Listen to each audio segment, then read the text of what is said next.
बिस्मिल्लाहिर्रहमानिर्रहीम अस्सलाम वालेकुम अज़ीज़ नाज़रीन करामी। पाकिस्तान में वेदर के हवाले से बहुत बुरी खबर आप सबके लिए आ चुकी है। तो अभी अपडेट महकमा मौसमियत की जानिब से आई थी, जो कि मैं आपके साथ शेयर करता हूं। तो प्लीज़ इस वीडियो को लास्ट तक देखिएगा। जितने भी हमारे वेदर लवर्स हैं वो वीडियो को लाइक और यूट्यूब चैनल को लाजमी तौर पर सब्सक्राइब कर लें, ताकि आप तक ऐसी इंफॉर्मेटिव वीडियो सबसे पहले आ सके और वेदर के हवाले से या और कोई भी न्यूज़ सबसे पहले आपके पास आ सके। बलूचिस्तान, पंजाब, कश्मीर, खैबर पख्तूनख्वा में आज रात बहुत तेज़ मूसलाधार बारिशें होंगी और चंद इलाकों में बहुत ही ज़्यादा तेज़ बारिशों का इम्कान है। और बताया जा रहा है कि पाकिस्तान में जो है वो बारिशों की वजह से मुख्तलिफ इलाकों में सैलाबी सूरत हाल बन सकती है।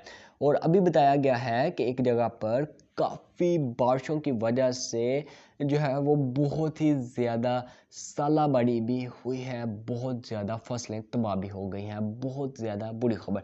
उसके साथ साथ बताया जा रहा है कि डेरा इस्माइल खान और मियाँ वाली के ऊपर इंतहाई ताकतवर और ख़तरनाक तूफ़ानी बारिशें जो है वो आ चुकी हैं। ख़तरनाक बादल छाए हुए हैं।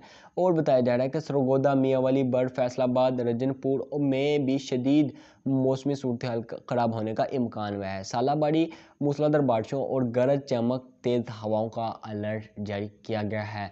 महकमा मौसमियत की जानिब से बहुत ही ज़्यादा जो है वो बारिशों की खबरें आपके लिए आ चुकी हैं। तो ये छोटी सी न्यूज़ रिलेटेड वीडियो थी। वीडियो को लाइक, चैनल को ज़रूर सब्सक्राइब करें। और दुबई के अंदर कैसी सूरत हाल है, ये वाली वीडियो देखकर आप अंदाज़ा लगा सकते हैं। मिलते हैं नेक्स्ट वीडियो। अल्लाह हाफ़िज़।